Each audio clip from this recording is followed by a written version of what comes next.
Good evening, all. I'm Jennifer, and it's my pleasure to welcome you all to today's webinar for UPSC aspirants on civil service exams. Every year, it's very inspiring to see a good number of graduating scholars aspiring to crack the civil service exams, thereby serving the nation and its people. Keeping in mind the interest and ambition of such scholars, FFE has planned to conduct a session on civil service, a stepping stone in supporting to reach your goals. FFE is very proud and honored to have our very own FFE alumni who will be presenting the session today. It's a privilege to have with us Ms. Sanjita Mohapatra, Mr. Madhusudan Reddy, and Mr. Sonu Bhatt, who will be sharing their inspiring stories and journeys, right from the motivation in choosing the path, challenges and hurdles they faced in this journey, and the strategies, approaches used to achieve their goals. I'm sure this is a dream session for every scholar, as they are going to be hearing it from the bureaucrats of India. Please allow me to invite FFE COO, Mr. Ram Kolavenu, to welcome the gathering and introduce the speakers. Over to you, Ram. Thank you, Jennifer, and good afternoon, everyone, and a warm welcome to this special session. India is a vast country, right? About 1.4 billion people, and one aspirational job everyone has right from their childhood, what we have heard, is being part of Indian administrative services. They are the one who formulate, implement policies, and the true nation building exercise. I'm so excited to have our alumni who have been doing a phenomenal work in this space to share their journey, their experiences. I'm so excited that when I came to office today, my wife was saying that she has not seen me as excited in 18 years of our married life. So that is the kind of level of enthusiasm which I have today to hear your aspiration stories and also guide our students who have been, we have grown, I think, from the time you three were our alumni to last year, we've given about 10,000 scholarships. And every year we see when they fill the application form, there are a lot of them really are looking at wanting to become, getting into administrative services. So this session is very, very valuable in that sense on what to do, what not to do, kind of thing. So let me just, without delay, quickly introduce our panel today. We have, so I'm going to take your names. I'm not going to call you by sir, madam, because which you are used to in your office work, because we are still a family out here of FFE. So we have Sonu Bhatt. Sonu hails from Haryana, completed his engineering from CRSE Muruthal. He worked in NTPC for several years, but continued to focus on this passion of clearing civil services. Sonu is one of the youngest of the lot who has got into the IS. He's from the 2021 batch. He's currently working as Assistant Commissioner of Faridabad. Welcome, Sonu. And was seeing some of your mock interviews, videos. You are drilled in all different topics, from the power to meditation to economy. And so it looks like you have answer for everything in this world. So welcome, glad to be having you for the session. We have Madhusudan Reddy. Thank you, Ram. Madhusudan hails from Kurnool, Andhra Pradesh. He's completed his engineering from Sri Venkateswara University. He belongs to the 2011 IAS batch. He was a training collector at Vellore, followed by his tenure as sub-collector in Dindigul and Perambur districts.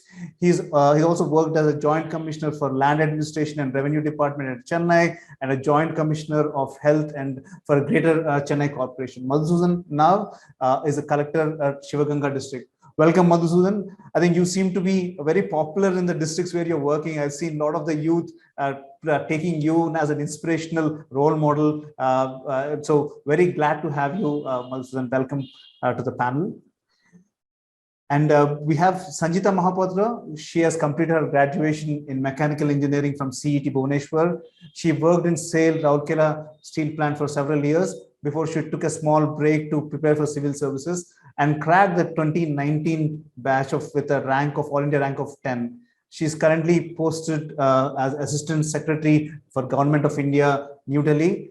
And what a proud moment it was to see you, Sanjita, to be able to presenting your new ideas to Honorable Prime Minister last week. So very glad to have you all. Good afternoon, everyone. Good afternoon, sir. Reddy, sir. Good afternoon, Sonu. Good afternoon to all the participants as well.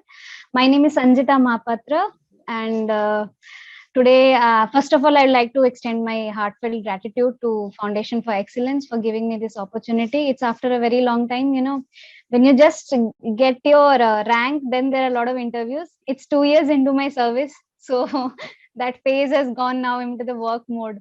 So it was we were trying to do this session for a very long time. I know it was so difficult to get somewhere in the same. Yeah. 4 days ago, on 12th October 2020, in the midst of pandemic, is when we joined Labasna, the alma mater. So it just is reflecting back in my mind that how wonderful that dream, when you step into that alma mater, the dream, the hard work you did for all those years, it turns you into reality. It is actually very heartfelt. It's but I would like to tell that that dream which turned into reality did not come at a very simple cost. It takes a toll on you. It takes a lot of hard work, effort. So I like to share my journey. In my journey, I like to focus on what all problems I faced in each step of my life, and how someone or the other came forward, or how I tried to solve it and be where I am today. So if I start from my childhood, becoming an IS officer was a childhood dream of mine. To come from a very small town, you realize that when everyone asks you are a good student, so everyone asks ki beti bade hoke kya banegi na, to your parents. So small town people, they always say meri beti collector banegi, or my child will become a collector. So that is what I had in my mind, that I had to become a collector.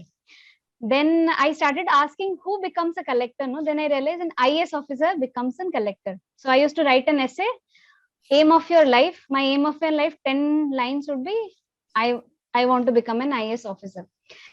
Slowly, when I was in class 5th or 6th, we are two daughters. I have an elder sibling. She is working in BHEL Bangalore. So we both were studying in English medium school, which was a private school. So my father always used to do some of the other kind of odd jobs. He never had a stable job. So in class 5th, my father decided that I cannot afford two girl child studying in an English medium school.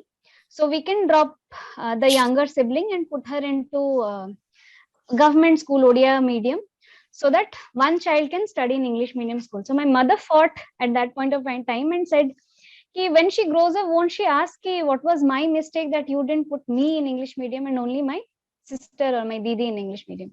And that is when my principal came to know about it, and she adopted me, and Chinmay Mission Trust funded all of my expenses, right from my shoes, my clothes, my books, my fees, everything.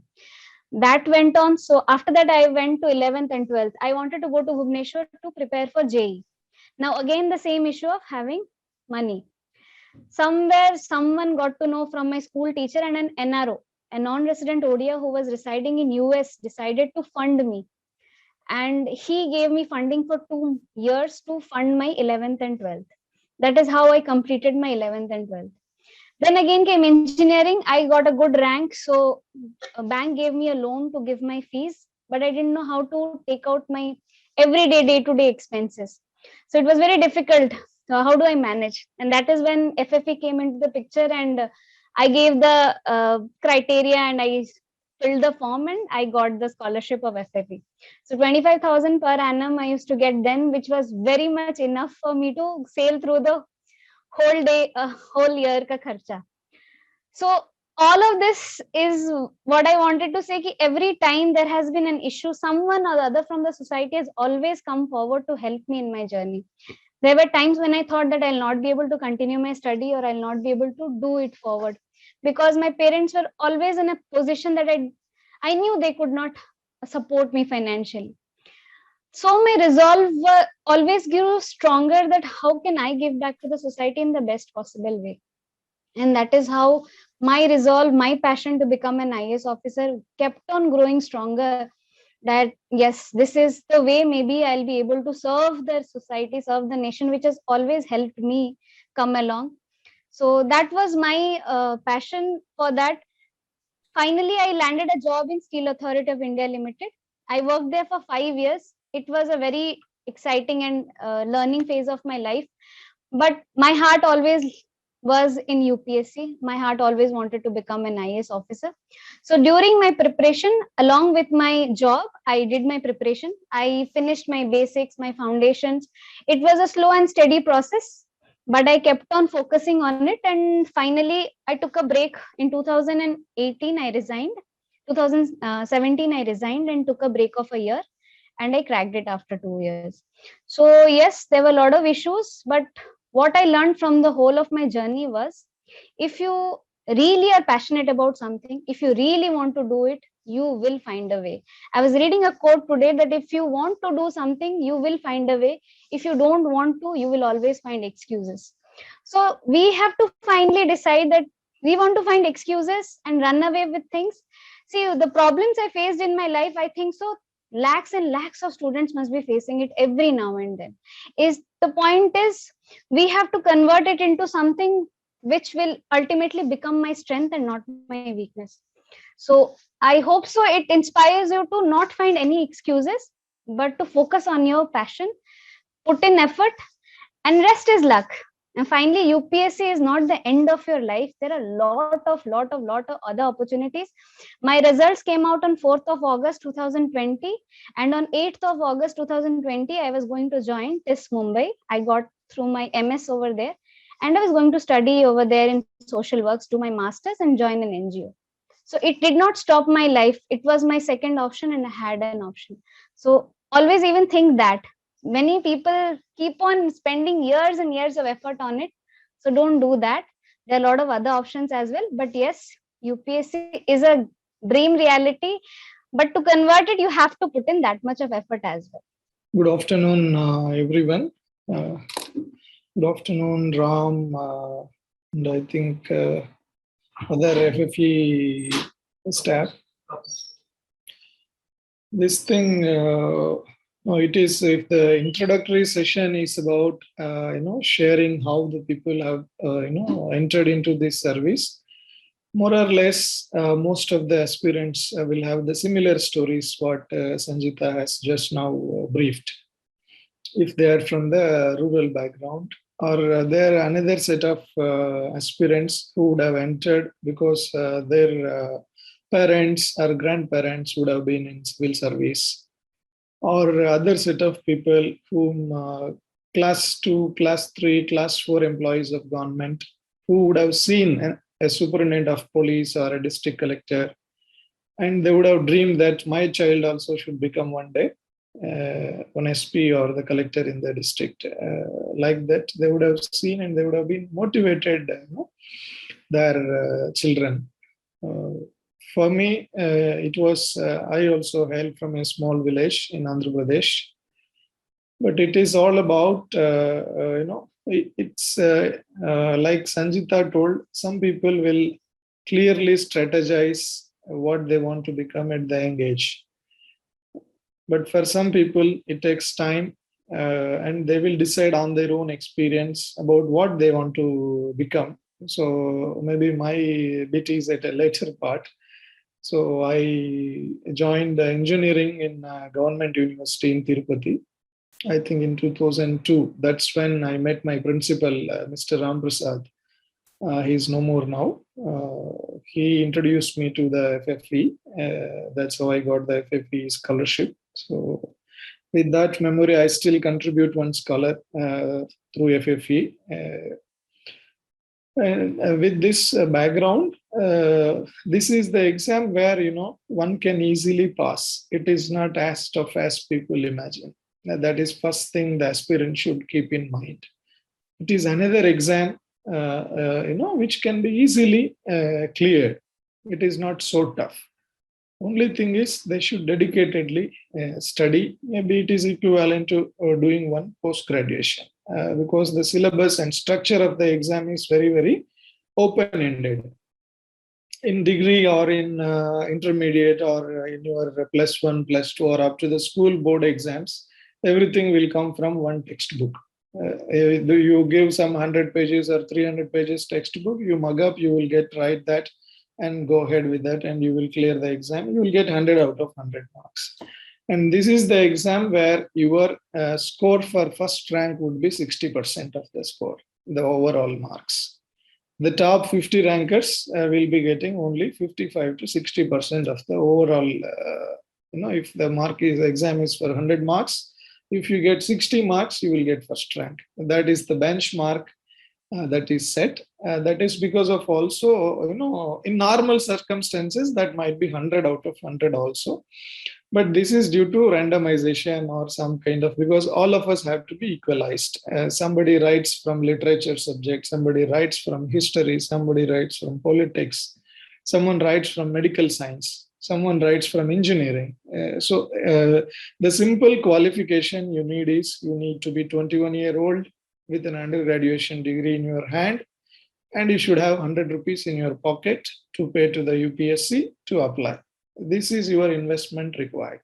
So this is an examination which is constitutionally guaranteed. All the aspirants, all youngsters can easily write without even worrying about any expenditure. It doesn't involve anything else than this.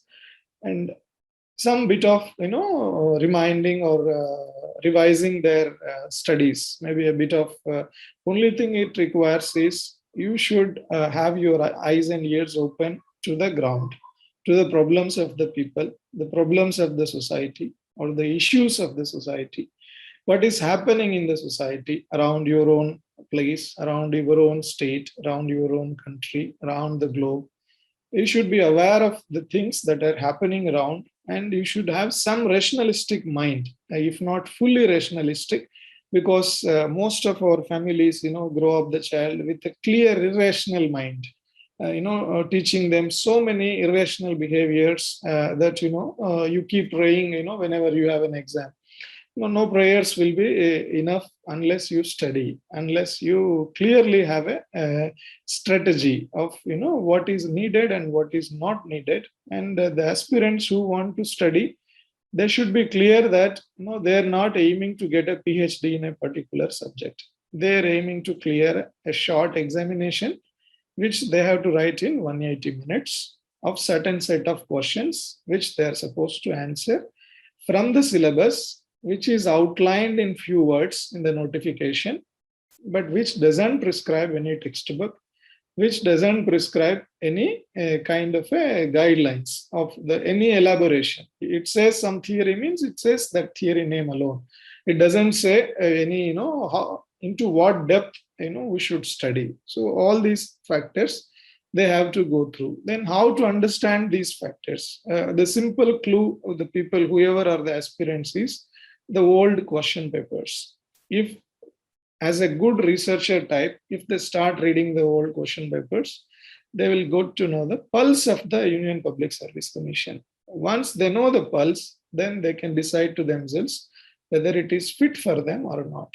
Once they are mentally convinced, they can definitely go into the examination preparation. For me, I had, how I have begun to study into this examination is that in our country, there are, or in any country in the world, there are, the public life is the most important thing where you deal with the public administration, whether be it a politician or be it an administrator. So out of these two things, the second one comes out of purely meritorious examination. You don't need to be dependent on anybody to go into the second stream of employment or second stream of profession. In our country especially, it's a pure meritorious examination where you sit yourself in a room quietly with the books, you invest your time, and you get into the job. You don't need any other, it doesn't discriminate based on any factor. It's a purely, as for whatever is mentioned in our Article 14 of the Constitution, it's a purely equal exam, which gives a very, very wide platform for anybody to compete and anybody to clear the exam. Otherwise, myself or the other participant who told, Sanjita, I think she belongs to 2020 batch, maybe she would have been posted recently as SDM.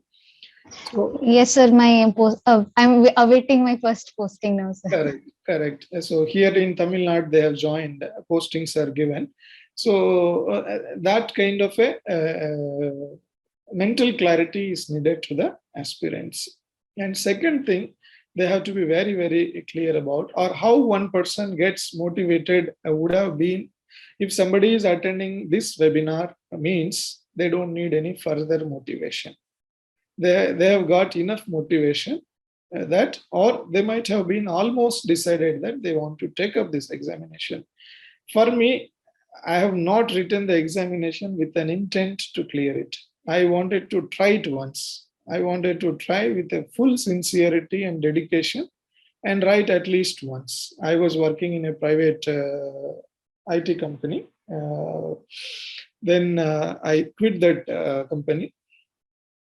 I prepared for usually 1 year in advance, at least they should prepare. If they're attempting to write, for example, in 2023 May, by this time they should at least start seriously preparing and leave all the work and only study. This is what means. All the work means whatever is minimum required for the physical comforts, your food, bathing, exercises, etc. Leaving all that, at least you should dedicate yourself the remaining time fully committed to the studies. Or if somebody is working, at least they should take out 5 to 6 hours of time every day to study. Even that is quite enough if you are able to intensively study yourself and match yourself into this thing. And once you have decided to this level and you can spare this much of time, then what to study is your next question, which you need to answer. That is mostly to be aware of current affairs. Please don't depend on your social media, whatever is tweets or whatever is the WhatsApp news. That kills your time. Even don't look at TV debates. No debate is qualitative enough for you to write a 100-word solid answer, which you need. And the another thing you need to know is, once you have read something, are you capable of writing at least 100 words with the clear facts and with the clear context of the question and the actual situation of the question? Can you critically analyze and present yourself into that framing? That will help you. Once you are able to do that on any given word in the UPSC notification, I can confidently tell you that you might be in the list of the civil services merit list, as well as among the premier services. And the top 3 services which you have aimed, you can definitely be there.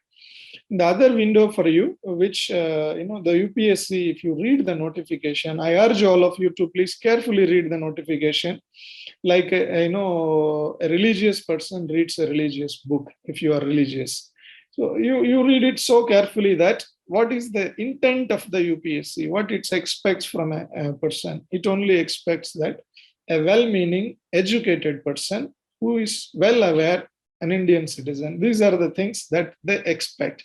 Well aware means you should know of the things that are going around you. You should not be a mute spectator. You should at least know what is happening around you and study those things. Newspapers are the best window to give this prism.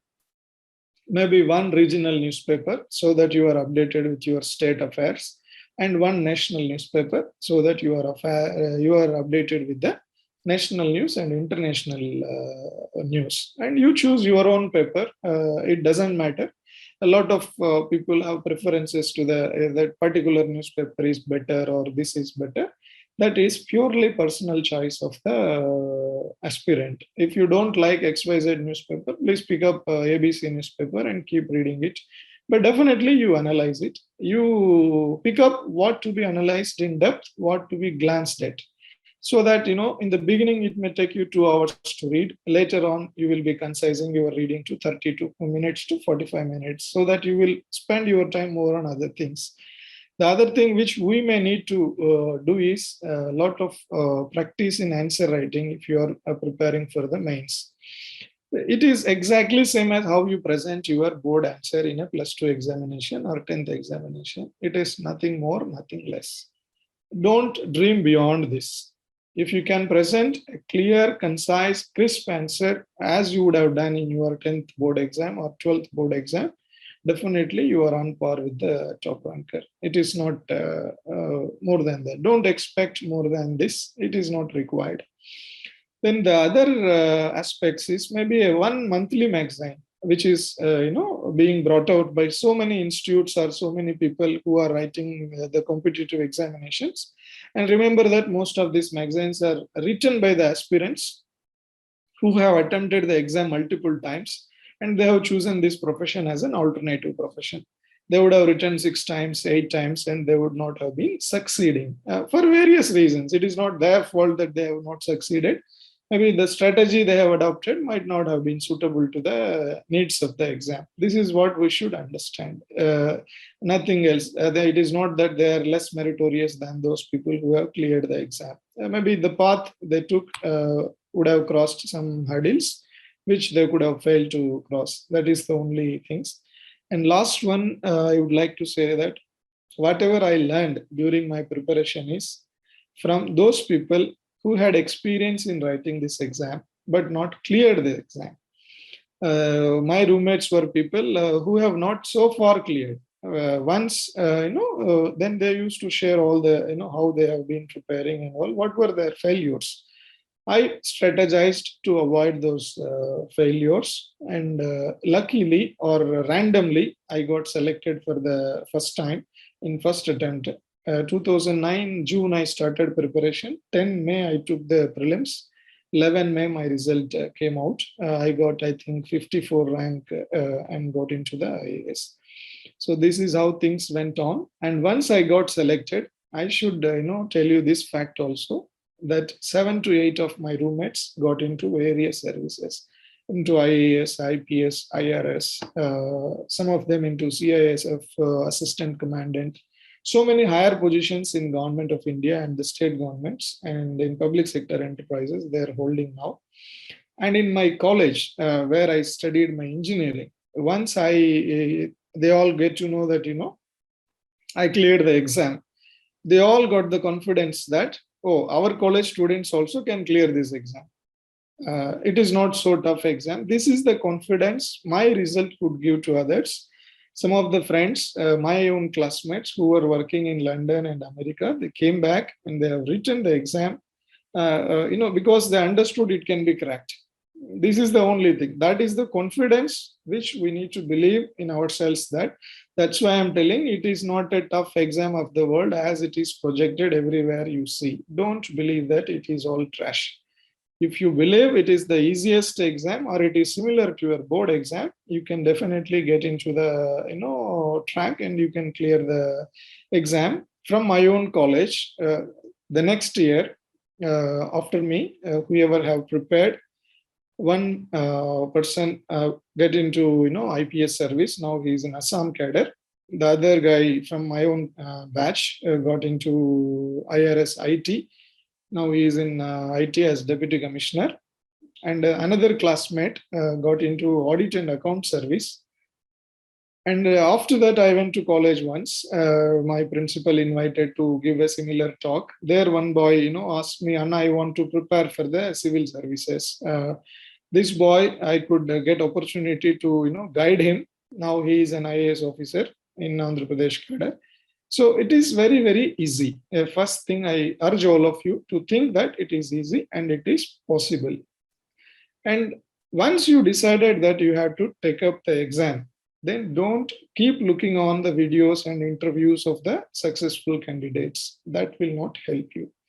The same time, because you have already decided to take up the exam. One person, if he has told something, or the other person, he has told something, these fellows, each person will have some strategy and it confuses us. You please plan your own strategy, what suits for you and what suited for you till date in your academic performance and successfulness. That will definitely suit you. This is a clear individual performance that needs to be proved. As I said, I repeat again, it only requires 100 rupees for you to pay the UPSC application form fees. That's all it requires. The rest of the time it requires is your concentration and your time. You need at least 2 years of time or 18 months of time minimum. I say 2009 June I have started. It doesn't mean before that I have not at all looked at the examination pattern and all. No, I have been to my library in my college. I have got exposed myself to various syllabus, the books, what is all needed for preparing all this, as a casual this thing, whether I can do it or not. All these analysis I have done in my college days, in my library. That is a university with all the humanities and engineering, everything clubbed. So that is another advantage where I could open to see a very good world of books in a huge library. That is one other advantage I got. So these are the things which you should know. Maybe that is how I see this examination. Rather than telling that you should keep these things in mind, I put it in such a frame that keep this as some tips or some requirements for clearing this examination. Once you got motivated, please don't look for another motivation every day. Please keep yourself updated of the affairs of the surroundings through some newspaper and 1 or 2 monthly magazines. Don't keep on referring dozens of monthly magazines. Similarly, whatever the optional you choose, in my times it was 2 optionals. Now it is only 1. Choose whichever the subject you can love and read, love and study, rather than it need not be your academic subject. For example, I took that time, in my time, prelims also there was an optional. Now there is no optional. For you, only CSAT is there. I chose mathematics for my prelims. But, when I was discussing with my friends and all, they asked me one simple question. Okay, whether you want to get like a scientist or PhD in mathematics, or you want to clear this examination? Then obviously my answer would be, to clear this examination. So then immediately I switched over to another subject, which is easy to, study without wasting much time, and easy to write in the examination. So I took another subject and switched over. So prelims to mains also, within that 3 months gap also, if you can comfortably manage, I'm telling this example just to say that be flexible in your strategy. It need not be rigid. If your strategy is not working, please change it and adapt it, the one which can make you successful. And accordingly, you plan yourself. Do a good plan. Whatever you are doing, prepare a good plan and implement it with thorough efficiency. You should be like, a person, a sculptor who keeps on sculpting a good statue without any mistake. If you find some mistake, you yourself should destroy it and make it. That kind of a precision and perfection you should have in your implementation of in your plan and strategy. And definitely, if you are writing coming May, the next May in 2024, most of you can become the civil servants of this nation. And the last one, I would like to remind you that remember the success rate or the ratio of the competition in this exam. If 400 people write it, only 1 person may get it. So that is the kind of a ratio, or maybe 1:, most likely it is 1:400. Still that is continuing, because 4 lakh applicants apply, some 1,000 posts are available for grabbing. So this is the situation. And when 400 people or athletes are running, only 1 person can get the first prize. 399 definitely have to walk out, or you have to participate in the competition next year or whenever the competition is hosted. So don't get deluged that you have lost the competition and you have not got into this service. Once you prepare for this examination, any examination for you for entering into any other government service, it becomes a cakewalk. You can become an officer in RBI, you can become an officer in NABARD, you can become an officer in a bank. Later on, you reach your higher ranks to a DGM or MD of a great public sector enterprise also. So it gives a good platform for you for studying so many things, where you will become a good a really educated person you will become. So with all this, maybe too much of solid stuff I should not bore you with. Maybe in your Q&A, if you have any questions, we can address. Thank you for the opportunity and wish you all a very, very good luck. Firstly, I want to thank Sanjita ma'am and Reddy sir for sharing their experiences, and they were really valuable. And I want to thank FFE for organizing this seminar online, so that We will be able to share our experiences, and other FFE alumni will be able to get something from those experiences. Actually, I'm feeling a little bit emotional because as I think back when FFE supported me during my BTech preparation with the 22,000 amount, it mattered a lot. And it was a huge building block that brought me to where I am now. So I'll try to share my inspiration and journey.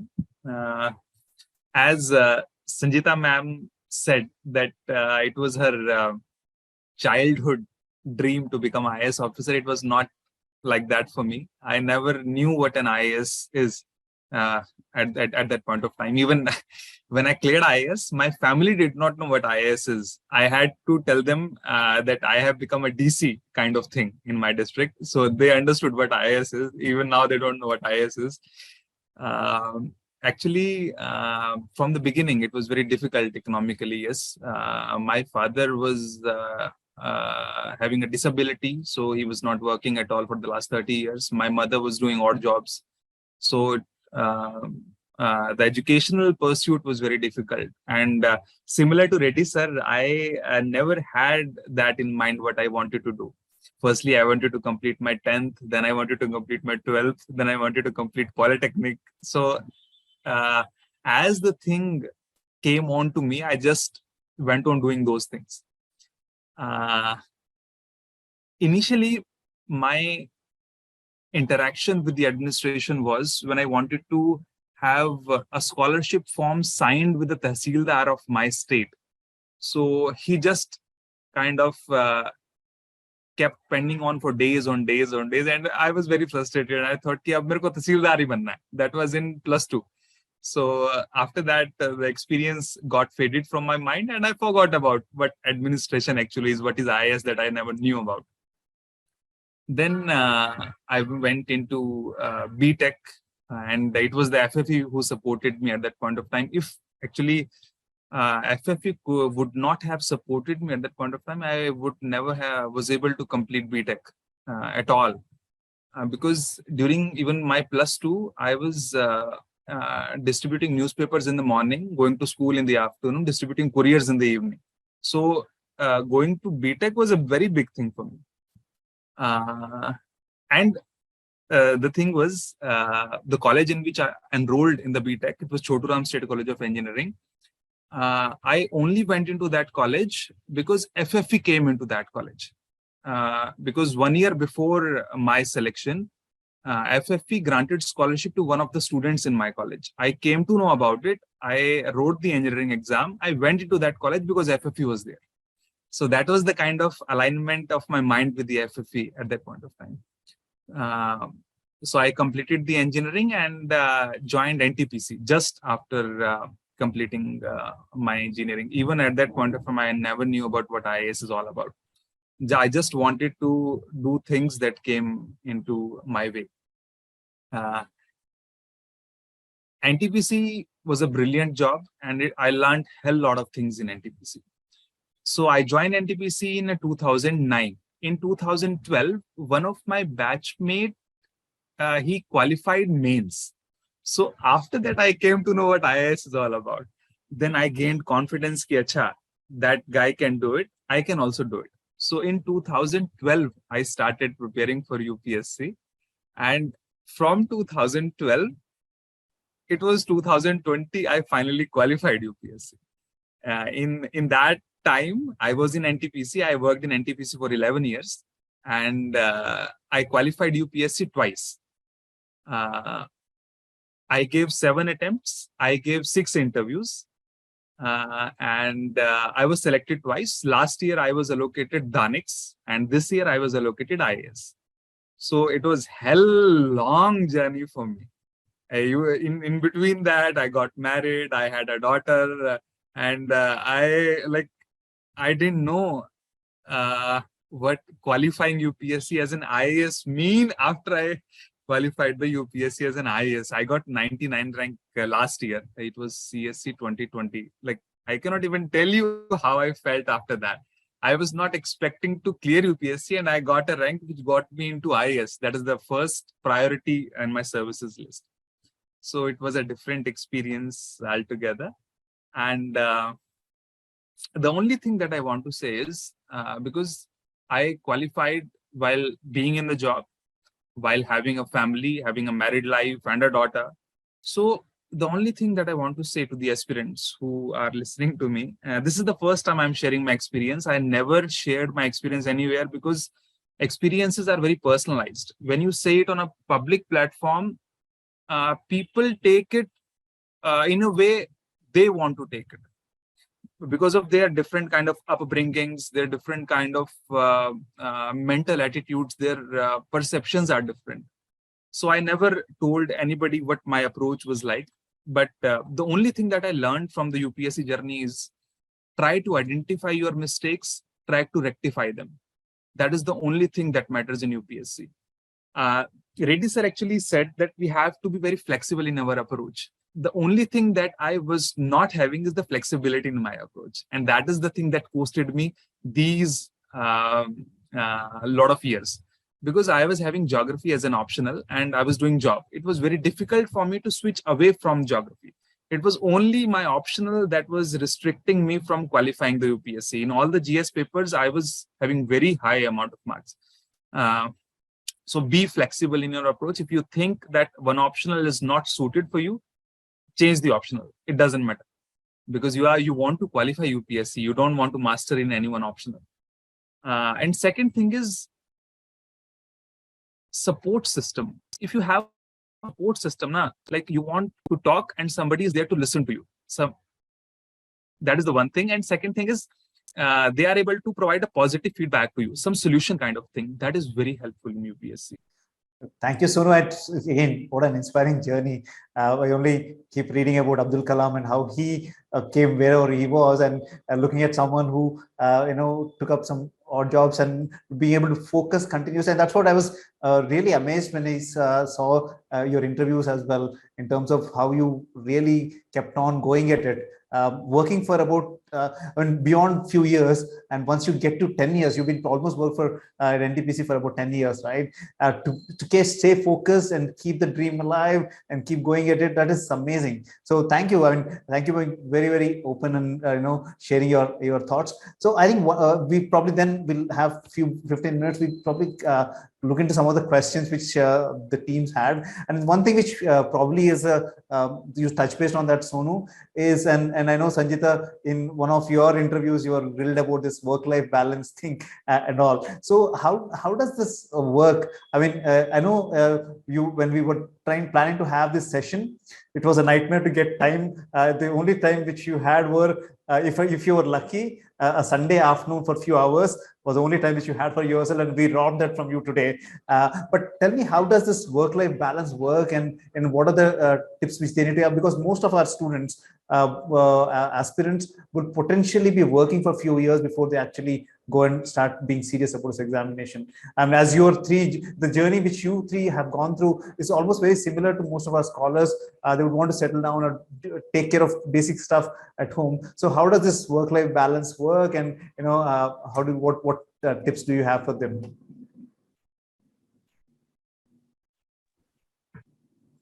You want to go, Sanjita?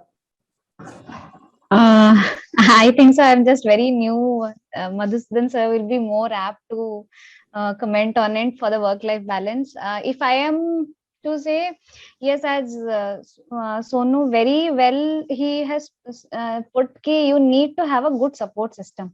So my family, I have a good support system in that, so that it helps me to balance the work pressure you have at times. But I think so you manage it ultimately. You just prioritize things and then you manage it well.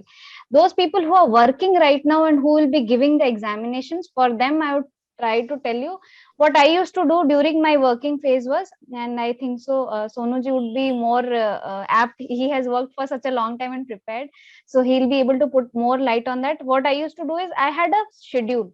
I had a very strict schedule, and I used to follow it for all of the 5 years. 5 years I was working. My friends would say, "Kitna padhna hai tere ko? Tere padhai kabhi khatam hi nahi hoti." But still, I used to hear that and I would ignore. Sunday was my free day when I used to hang out with my friends. Baki Monday to Saturday, 9 to 6, I would come back from office by 6:30, take 1 hour break. 7:30, I would sit for my studies till 10 o'clock, 10:30, I would study. Then I would take a break of dinner and then I would study for 1 more hour max. The 7:30 to 10:30 was always focused on preparation of my statics part. I used to finish my newspaper in the office hours, come back, read my static portions like NCRTs, all the static portions. And then when I used to go to sleep, because I don't want to read anything heavy at that point of time, I used to read current affairs, solve some current affairs quiz. That is how I used to plan it. So my NCRT of the foundation became very strong. So when I finally quit and I started preparing in 2017, my foundation, my basics was very clear. And then I could focus more on current affairs and answer writing practice. I started answer writing practice very late. So it depends how long you're preparing, how much time you have to schedule it. But what worked for me is having a strict schedule, timelines.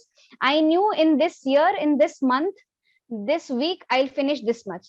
Syllabus should be there on your table. You have to always go back to the syllabus to read what is there in the syllabus, what I'm reading, how much will I cover. Like sir said, you want to give the examination 23, by this time this much should be over. So you have to plan and prepare accordingly. Thank you. I think it boils down to really strategizing on where time, like Madhusudan was mentioning, the entire work-life balance is also part and parcel of the entire strategy and how we are going to segregate this time and create a timetable. And Sonu, how did you do that? I mean, 10 years and then kept on and on. And I know the NTPC and the kind of a work which is there, it's also taxing out there, right? So how did you actually do this work life as well as aspirational balance? It's not about just work life for us, right? So how did that happen? Actually, sir, it is easier said than done. Like, it was difficult. It is difficult. But whatever Sanjita ma'am has said, I just want to add 2 more points to that. One is, if somebody is doing their job now, they can't do justice with both the parts. Preparation as well as the aspiration what a job requires. So at that point of time now, we need to understand ki, what actually our aspiration and ambition is. तो कुछ को तो sacrifice होना पड़ेगा. तो sacrifice क्या होता है? Then that person has to decide. So NTPC is a 24-hour job. Like, you can be called at any point of time because electricity is produced every time. So that thing the aspirant has to take care of, number one, because many a times we tend to be very we try to be very efficient in both the aspects, but we cannot be. तो कौन सा choose करना है, aspirant को देखना पड़ेगा. Second thing is, when you give 2, 3, 4 attempts, na, negativity tend to surround you. Negativity against the system, negativity against the UPSC, negativity against everything. So I made it a foundational value कि negativity नहीं आनी चाहिए, चाहे कुछ भी हो जाए. Exam clear हो ना हो कोई फर्क नहीं पड़ता, कुछ भी कर लेंगे, negativity नहीं आएगी. So that is the basic approach. These 2 things that I followed during that point of time, because Reddy sir has also said कि this is just an exam. Life is much more bigger than that. तो ये नहीं clear होता, कुछ और clear हो जाएगा. Life goes on. So these 2 things that I want to contribute. Thank you, Sonu. One thing which students want to take, and I probably want to, Madhusudan, if you can answer this one, is when do they start? So a lot of the students and some of them actually have a little clarity even before getting into the engineering stream, or some wanted to know whether medical, whether it is really feasible for medical students to look at it. So what is the right time for them to start having these thoughts come in, and how do then they start putting their plans together and strategizing it? Yeah, see, I told when I spoke itself that it requires only an undergraduation degree in any discipline. Earlier, engineers were not allowed. Now everybody is allowed. So the 21-year-old requirement, then a degree. It requires medical science or anything. Now more than 60% of the recruits are from the professional courses, be it engineering, be it medicine, be it law, So most of the students are coming from the professional background and rest of them are from the humanities. And in my own batch in Tamil Nadu cadre, out of 8, 3 people are medical doctors. And they have chosen medical science as the optional and cleared. So nothing is difficult. Okay, I'm an engineer. I took mathematics in prelims, but later on, of course, in mains, geography and Telugu literature was my optional. So everything is possible. But it is all about your own attitude and aptitude to about a certain subject. Like what Sonu said, that whatever suits to you, you please choose. Even if it is not fallen within the realms of your graduation, don't worry. If you like it, you take it. I chose geography because somebody told me it is very rational.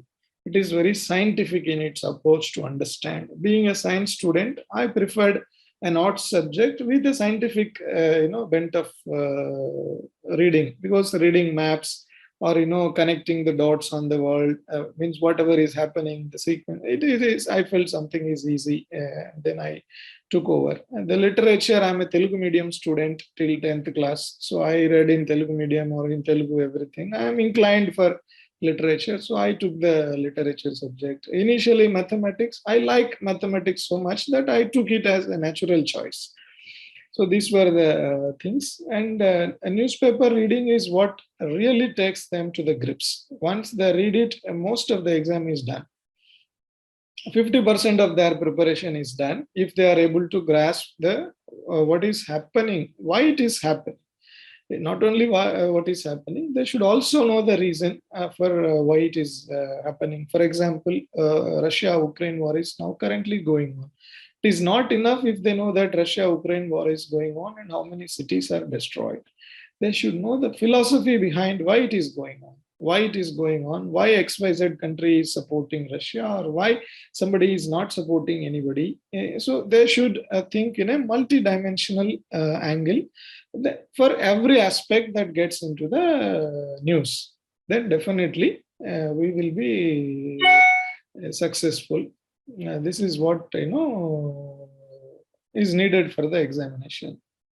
Thank you, Madhusudan. Maybe whether I answered your question. Yes, it does. It does answer the question. The only thing is that a lot of people get worried about what is the area which they need to choose very early in the stage. And I think your inputs. No, see, age factor. Now there are so many things going on around. Okay, there are schools coming up where they have introduced civil services preparation in 6th standard. Okay, they are advertising that from 6th standard, we will coach you for the civil services. Like they have started IIT coaching, they have started civil services coaching. There are arts colleges in private sector which have come up with the civil service examination as one part of the course to teach them and guide them into this thing. So whatever may be in an athletic race, it depends whoever is doing how many hours of practice and how they are preparing themselves. But once you are on the track, you should be competing with whoever is available and do it. Age doesn't matter. Even if somebody started at their 10th class or 12th class, or somebody starts at when he is 25-year-old, it doesn't matter.